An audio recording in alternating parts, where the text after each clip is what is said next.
452 years old.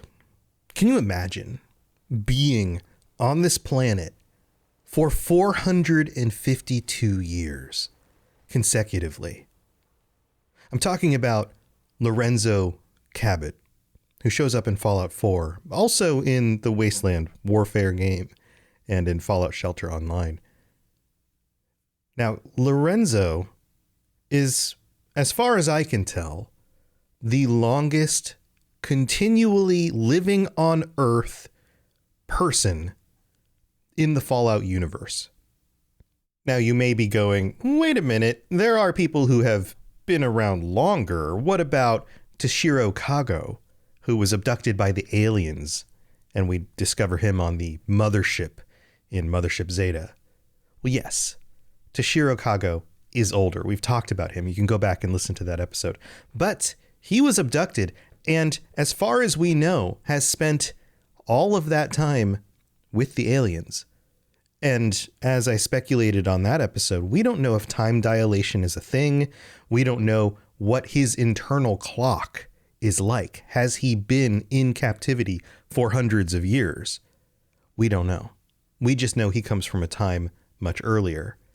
But when it comes to individuals who have continually lived out their lives on Earth, as far as I can tell, nobody beats Lorenzo Cabot and his family. And there's a reason for that.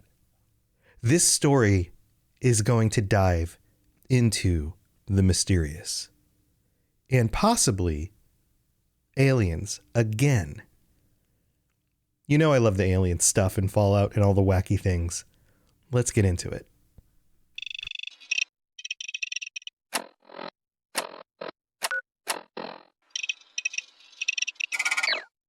In most cases of extremely long-living individuals in the Fallout world, it's usually due to one thing, and that is ghoulification.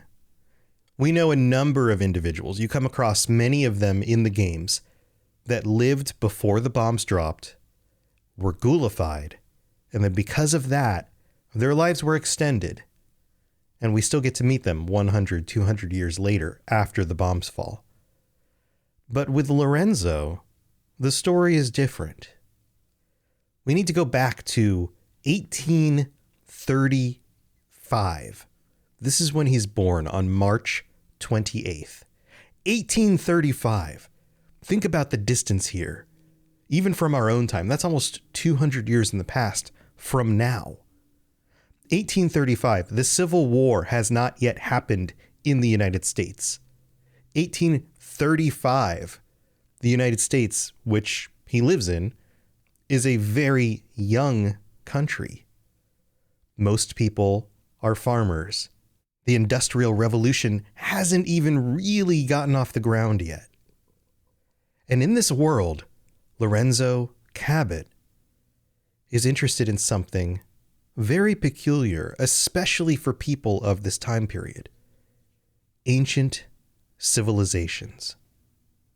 We know from history that during this century, there was a lot of a return, especially in the West, to uncovering the mysterious past, to investigating the pyramids, and going on those kinds of trips and voyages. And oftentimes, the people who would go on these trips and do these investigations were not following the best methods in order to make sure that they preserved those locations. Many of these places were ransacked or destroyed or taken from the very cultures who had respected them for a much longer period of time by people in the West. We know that many of these explorers, academics, archaeologists of this time period were not very sensitive to the things that they discovered. In Lorenzo's case, he and his partner, who we know as Metternich, decide to explore the Rub al-Khali desert in the Middle East. This is a real-world location. This is the southern part of the Arabian Peninsula. It is an area that is a very vast desert. And it's also a place where there's a lot of speculation about ancient cultures, the origins of civilization, and mysterious cities like the lost city of Ubar, which is a real-world reference. This is something that actual historians and archaeologists talk about. In fact, there are some news articles where it has been purported that maybe this city was actually discovered.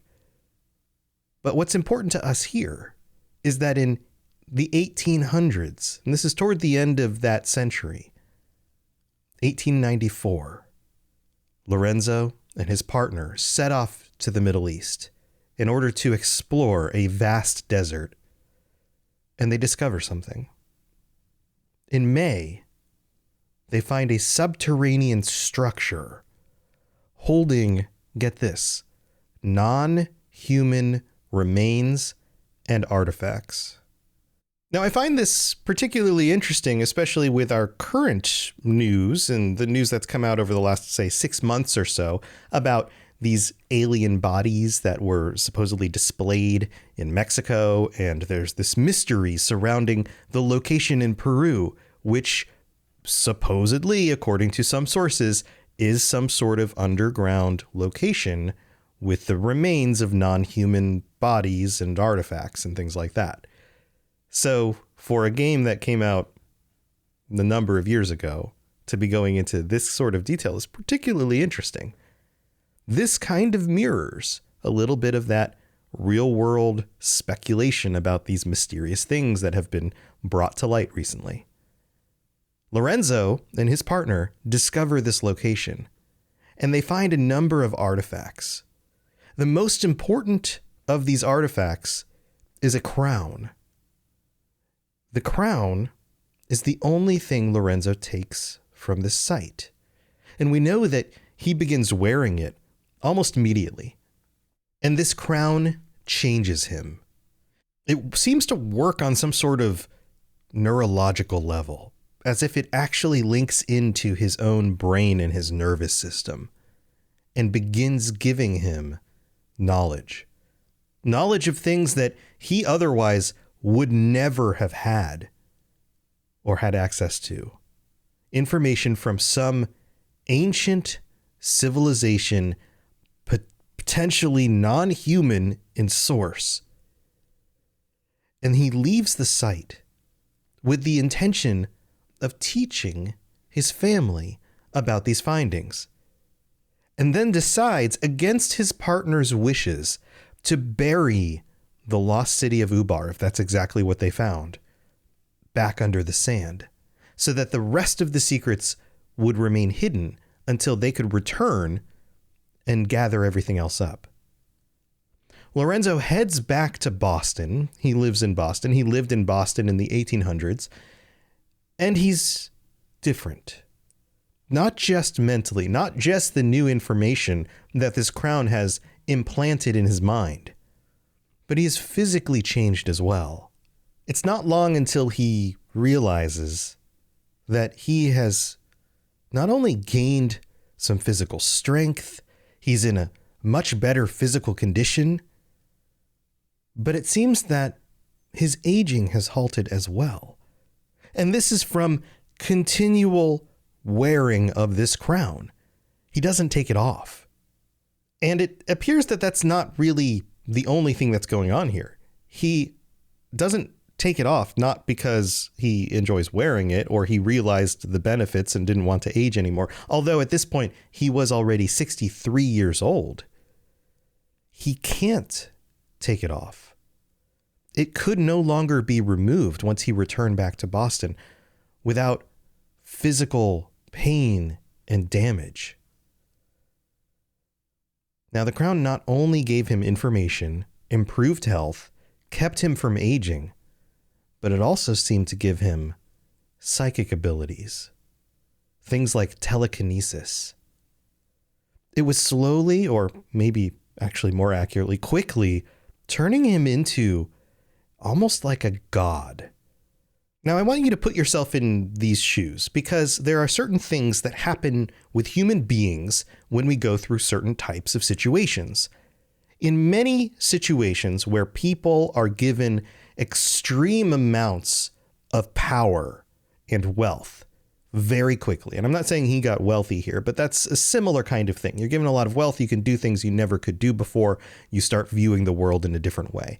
You're given a lot of power or fame, same sort of thing.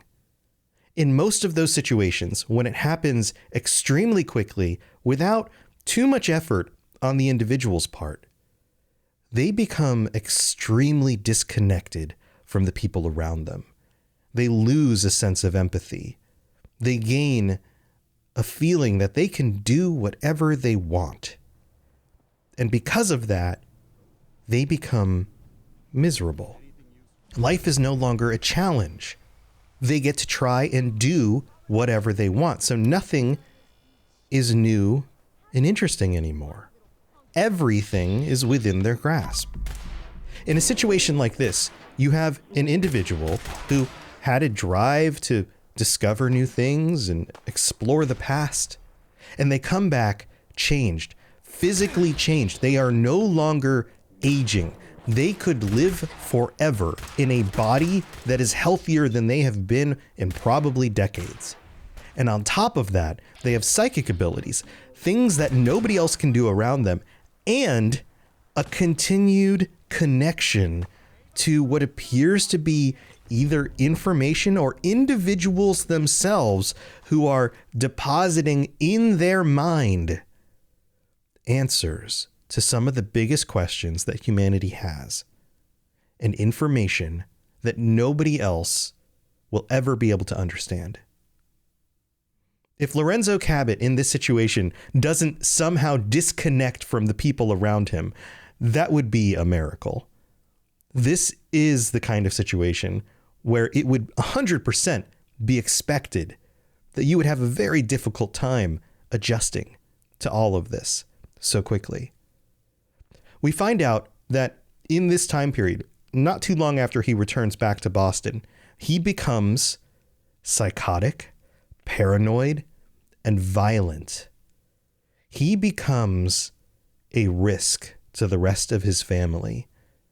The man that he was, he is no longer. He is now unrecognizable to them. One of the main examples of this is that he commits crimes. He decides when he returns that he would commit numerous crimes. All of a sudden, he looks at the world in a different way. The laws of man don't apply to him.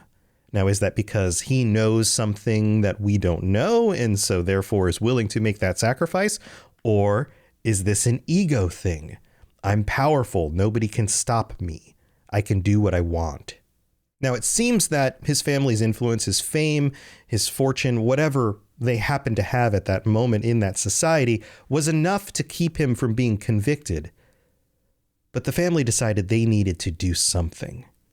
They couldn't allow him to be out there committing crimes, making the world a more dangerous place.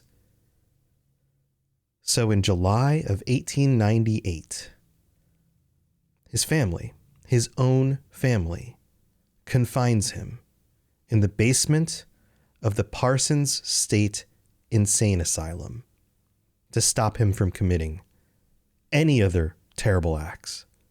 So what do we know about this? Well, most of it comes from dialogue with Jack Cabot, who is his son. Now, I didn't mention this earlier. Lorenzo has a wife, Wilhelmina, I guess, and then two children, Jack and Imogen. And there's a conversation that you can have with Jack. The sole survivor asks, where do you get this serum from? The serum is something they have been extracting from Lorenzo's blood, which has given them all this extended life. Jack responds, my father, Lorenzo Cabot, is confined in Parsons. He became dangerously unstable after handling an artifact he found on an archaeological dig in Arabia. He gained various seemingly paranormal powers, as well as becoming increasingly irrational and violent. In the end, I had no choice but to confine him for his own safety, as well as ours. He doesn't say how. Wilhelmina then responds, Jack, are you sure it's wise telling him or her all of this? Jack responds, in the course of my attempts to cure him, I discovered that the artifact had introduced anomalies into his blood. So the source of his insanity is also the basis of the treatments that have prolonged all our lives. The irony isn't lost on me. You can say to Lorenzo when you meet him, how long have you been locked up here? Lorenzo responds, my loving son trapped me here in the year of our Lord, 1898, so almost 400 years. I think you were about to agree to helping me kill Jack and the rest of my traitorous kin. Yes? You can see that he's willing to do anything in order to get out. You can also say to Jack, what would he have done if he'd gotten free? Jack responds, oh, he would have killed both of us, and then the rest of my family, and that would only have been the beginning. His crimes back when he was free, it was only because of my family's influence that he ended up here rather than on death row. The world now, it's a world made for monsters.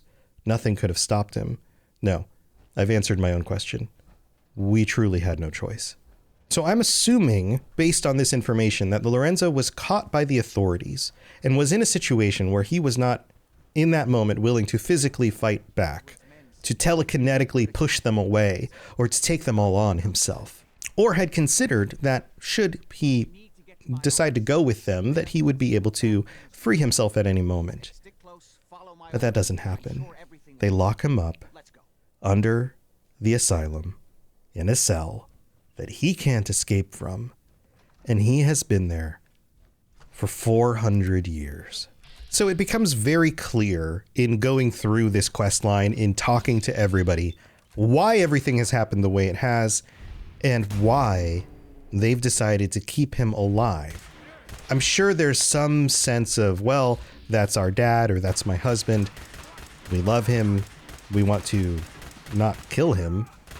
But they clearly have a different impression of him than the person he was before putting on the crown. He's no longer the same person, and he hasn't been for almost 400 years.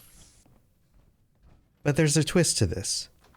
There's a benefit to keeping him alive. The serum. Jack, his son, has figured out how to use his blood, much like a vampire, in order to halt aging. What exactly is going on here? I suppose it's time you knew. You may have guessed by now that my family and I have lived for a very long time, thanks to the serum derived from my father's blood. I discovered the alterations to his blood in some of my earliest attempts to remove the artifact. I eventually isolated the anomalous compounds, which led to the serum treatment we still use.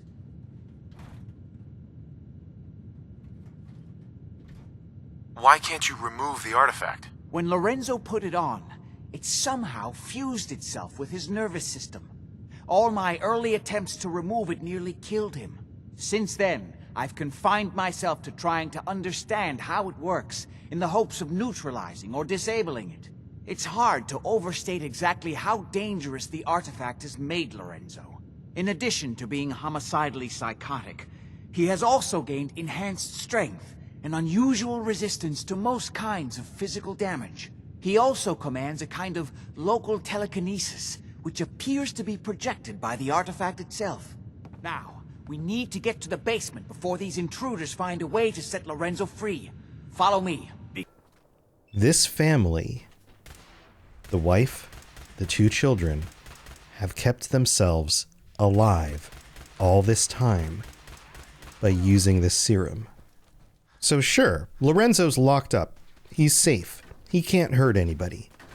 And he has been for so long, and he's basically been turned into something of a machine to produce an age-defying potion that they can take. And I would imagine that after 400 years, they all are pretty committed to this. And Lorenzo himself has had to suffer in incarceration for 400 years by himself. And so what does he do? How do you pass the time when you are locked up by yourself for almost 400 years? any regular person would go insane. Solitary confinement is a very, very serious punishment. It is something that most human beings cannot deal with. The inability to talk to other people, especially for that long, feels like it's probably a death sentence. So how does he stay alive or keep himself from just killing himself? Well, the solution is the crown. Supposedly, he has been able to use the crown for now 400 years to, as he puts it, explore his own mind.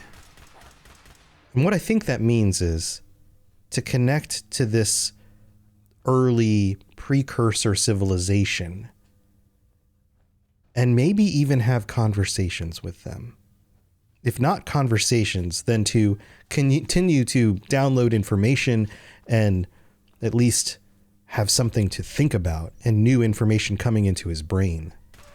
So this seems to at least keep him going. But you have to consider here that the rest of the family isn't blameless here either. They're not in the morally right. They've locked somebody up and have kept them alive for their own benefit. And I'm sure there's some justification of like, well, we can't kill our dad or whatever. But really, they are torturing this man by keeping him confined in a way and getting benefits from that. And so now they're stuck in the situation. If they don't keep doing this, they will grow old and die. And so they have to keep doing this. And this is when you come across this whole situation. And you can decide to not take this on at all, or to kill him, or if you decide not to kill Lorenzo, to let him out. Now, what happens if you let him out? Well, you still have the ability to kill him later. So that option is still on the table, but it won't be easy. He has much improved health. Remember that? And telekinetic powers, basically superhuman abilities. It's like fighting somebody in combat armor. Well, more accurately, it's like fighting somebody in combat armor who can also blast energy out of their mind at you. So there's that as well. Now, if you decide to not kill him, you shouldn't be surprised at what he decides to do next. He kills his family at their home and will give you a reward. He takes vengeance on his wife and his children, and to thank you, you get an unlimited supply of this serum that is removed from his blood. But you can only carry around one vial at a time. Now, in gameplay details, in gameplay world stuff, what does the serum do? Well, it gives you +5 strength, +50 damage resistance, and negative 36,000 radiation. But it also has a really strange other side effect. In places where there's some sort of mist or fog or something like that, like out on the island in Kitty Kingdom in the Nuka World, it removes the effects of the fog and the spray misters, the threats that you have to deal with in Kitty Kingdom. That is all negated because of this as well. I would have to suppose that that's because of the negative 36,000 radiation that this gives you. But the one thing that isn't mentioned when you take the serum is if it actually extends your life, which is not something I hear anybody talking about or read anybody talking about on the internet. There are a lot of things in the Fallout universe that get debated all the time. There are all sorts of people out there that are like, well, the lore's got holes in it all over the place. Or, you know what they didn't mention was this, and so therefore the Brotherhood or the Enclave or whatever are over here or still doing these things or whatever. There's lots of those speculative conversations about where things are and where they go, where characters go after the stories, all of that sort of stuff. And we talk about a lot of that on this show. I speculate all the time. And we have our guests on our Patron episodes talking about their speculation about where things would go in the next Fallout game and all of that. I don't hear the name Lorenzo Cabot being brought up almost ever. He is an individual who potentially, if you don't kill him, he and his family are still out there somewhere as the future of the Fallout world continues. If you do let him out, he shows up in other locations. You can come across him in Fallout 4 at other places after doing this quest line. He's out there studying the bodies of ghouls and trying to uncover more information. And who knows what kinds of crimes in the wasteland he's committing, although crimes in the wasteland is a much looser term because of the laissez-faire nature of things. But he's still out there. And he will be in the next Fallout game if it takes place in the future. Or, who knows, in the Fallout TV show. He is a character kind of like Harold, or kind of like some of these ghouls who don't necessarily expire on a certain date. There are certain things that happen in fiction. You can take certain characters and if you move forward enough in time, eventually they won't be part of the story anymore. Or you might come across their descendants or those types of things. But for Lorenzo, he is probably still out there somewhere, unless you killed him. And so when it comes to the actual canon lore about the way these stories end, there is a very good chance that Lorenzo is still out there somewhere, that his mind contains information about progenitor, non-human civilizations that shaped the Fallout world. Was this the Zetans? Is this another ancient civilization? Does it have anything to do with the Dunwich horrors and that sort of stuff? Which is another location that you can find Lorenzo at later when he's investigating things after he's set free? There's something going on with the history of the Fallout world and the paranormal. And Lorenzo Cabot might be the key to all of it. Well, if he doesn't decide to just kill everyone.